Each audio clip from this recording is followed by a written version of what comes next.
TV prime में आपका स्वागत है। मैं हूं जूली और हाजिर हूं देश और दुनिया की ताजा तरीन खबरों के साथ। सबसे पहले नजर डालते हैं आज की प्रमुख खबरों पर। मंत्री हफीजुल हसन की बिगड़ी तबीयत। झारखंड के 2 मंत्रियों को धमकी देने वाला गिरफ्तार। जमशेदपुर में फर्जी नौकरी रैकेट का पर्दाफाश। हंगामे की भेंट चढ़ा झारखंड विधानसभा का मानसून सत्र। बिहार में जैश के आतंकियों की घुसपैठ से मची हलचल। मिजोरम बनेगा देश का पहला भिखारी मुक्त राज्य। व्हाइट हाउस के सलाहकार ने भारत पर यूक्रेन युद्ध को बढ़ावा देने का लगाया आरोप। कानूनी संकट में फंसे शाहरुख खान और दीपिका पादुकोण। पीवी सिंधु की जबरदस्त वापसी, विश्व चैंपियनशिप के प्री क्वार्टर फाइनल में बनाई जगह।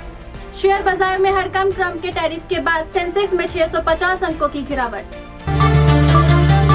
अब खबरें विस्तार से।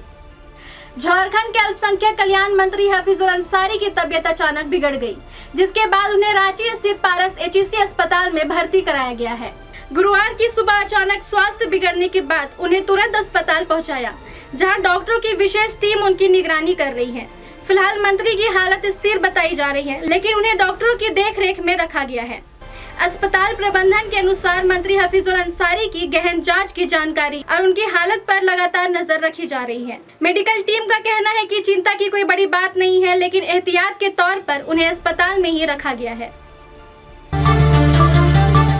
झारखंड के 2 मंत्रियों डॉक्टर इरफान अंसारी और सुदीव्य सोनू को बम से उड़ाने की धमकी दी गई है। यह धमकी गिरिडीह में एक युवक ने सोशल मीडिया पोस्ट के जरिए दी है। युवक को देर रात पटना से गिरफ्तार कर लिया गया है। युवक ने झारखंड के नगर विकास व उच्च शिक्षा मंत्री सुदीव्य कुमार सोनू और स्वास्थ्य मंत्री डॉक्टर इरफान अंसारी को 24 घंटे के अंदर बम से उड़ाने की धमकी दी थी। उसने खुद को लॉरेंस बिश्नोई गैंग का सदस्य बताया और कहा कि अगर मंत्री माफी मांगेंगे तो वह कोई कार्रवाई नहीं करेगा।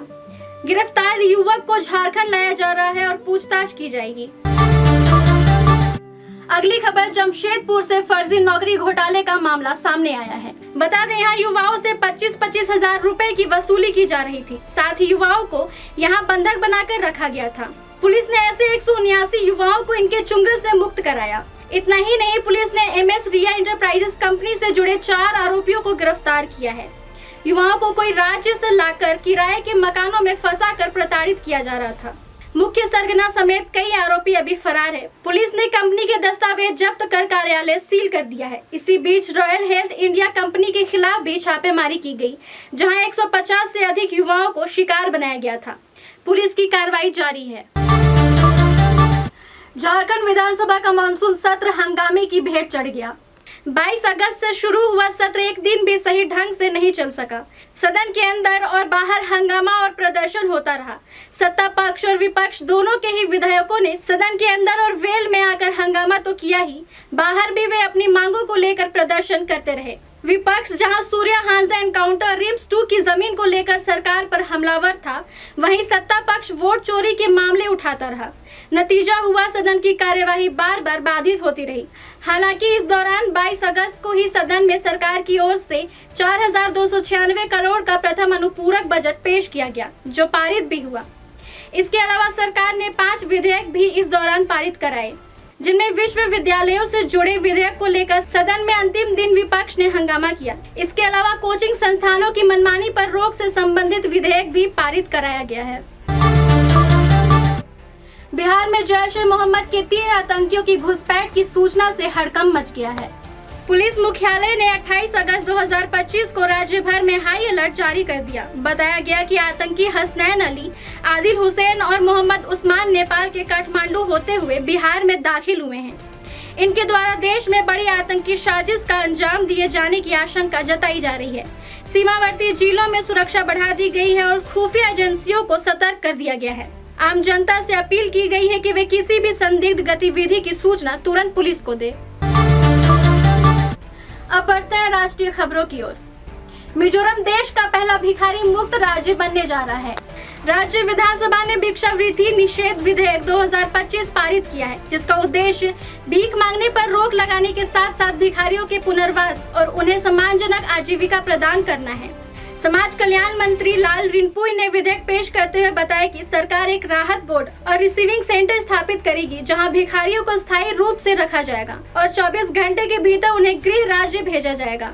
सरकार को सैरांग सिहमुई रेलवे स्टेशन की शुरुआत के बाद बाहरी भिखारियों के आने की आशंका है, जिससे यह कदम जरूरी हो गया है। हालांकि विपक्षी मिजो नेशनल फ्रंट ने इसे ईसाई मूल्यों और राज्य की छवि के खिलाफ बताया, लेकिन लंबी चर्चा के बाद विधेयक पारित हो गया। राजधानी आइजोल में हुए सर्वे के अनुसार वहां 30 से अधिक भिखारी मौजूद है। मिजोरम का लक्ष्य देश का पहला पूर्णतः भिखारी मुक्त राज्य बनाना है।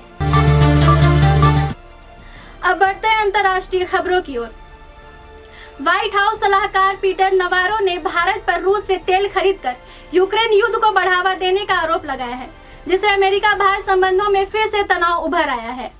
नवारो ने कहा कि भारत की रूस से तेल खरीदारी से रूस को वित्तीय मदद मिलती है, जिससे उसकी युद्ध मशीनें चलती हैं। उन्होंने यह भी कहा कि भारत अगर तेल खरीद पर रुख बदले तो अमेरिका 25% टैरिफ में राहत दे सकता है। भारत ने इस बयान को सख्ती से खारिज करते हुए कहा कि तेल खरीद उसकी ऊर्जा सुरक्षा और संप्रभु नीति का हिस्सा है।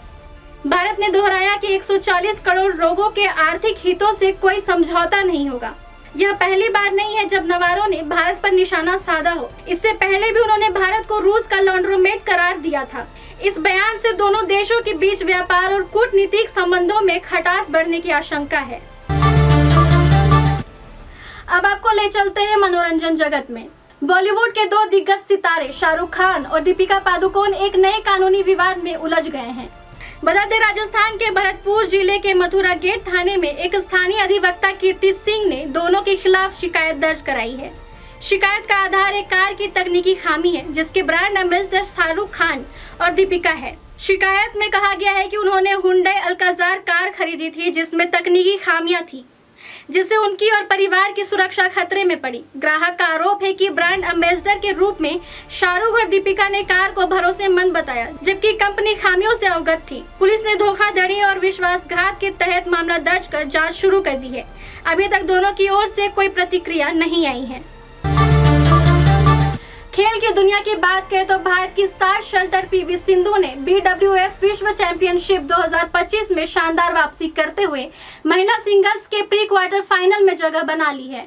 सिंधु ने मलेशिया की 40वीं रैंकिंग वाली लेटशाना करुपाथेवन को सीधे गेम में 21-19, 21-15 से हराया। पहले गेम में 12-18 से पिछड़ने के बावजूद उन्होंने जबरदस्त वापसी की और 21-19 से गेम अपने नाम किया।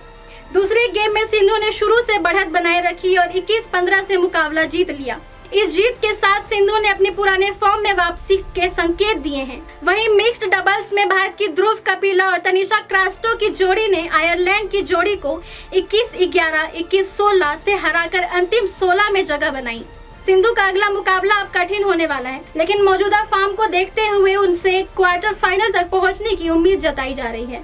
भारतीय प्रशंसकों के लिए यह टूर्नामेंट अब और रोमांचक हो गया है। अंत में बाजार और कारोबार की बात। अमेरिकी राष्ट्रपति डोनाल्ड ट्रंप द्वारा भारत पर 50% टैरिफ लगाने की घोषणा का असर गुरुवार को भारतीय शेयर बाजार पर साफ साफ दिखा। बाजार खुलते ही BSE सेंसेक्स 650 अंकों की गिरावट के साथ 80,108 अंकों पर आ गया, जबकि निफ्टी 50 में 176 अंकों की गिरावट दर्ज हुई और यह 24,535 पर बंद हुआ। इस गिरावट से निवेशकों को करीब 4.14 लाख करोड़ रुपए का नुकसान हुआ। BNC में लिस्टेड कंपनियों का कुल मार्केट कैप अब घटकर 445 लाख करोड़ रह गया है। निर्यातक सेक्टर्स जैसे textile, auto parts, games, jewellery और सीफूड कंपनियों पर टैरिफ का सीधा असर पड़ा है। मिड कैप और स्मॉल कैप इंडेक्स में भी 1% से ज्यादा की गिरावट आई। विशेषज्ञों का कहना है कि यह गिरावट आगे भी जारी रह सकती है और निवेशकों को सतर्कता बरतनी चाहिए। बाजार में फिलहाल अस्थिरता और घबराहट का माहौल है। फिलहाल आज के लिए इतना ही। दर्शकों, कैसी लगी हमारी ये पेशकश हमें जरूर बताएं। कल फिर मिलेंगे रात 8 बजे। बने रहें हमारे साथ, देखते रहें IDTV इंद्रधनुष।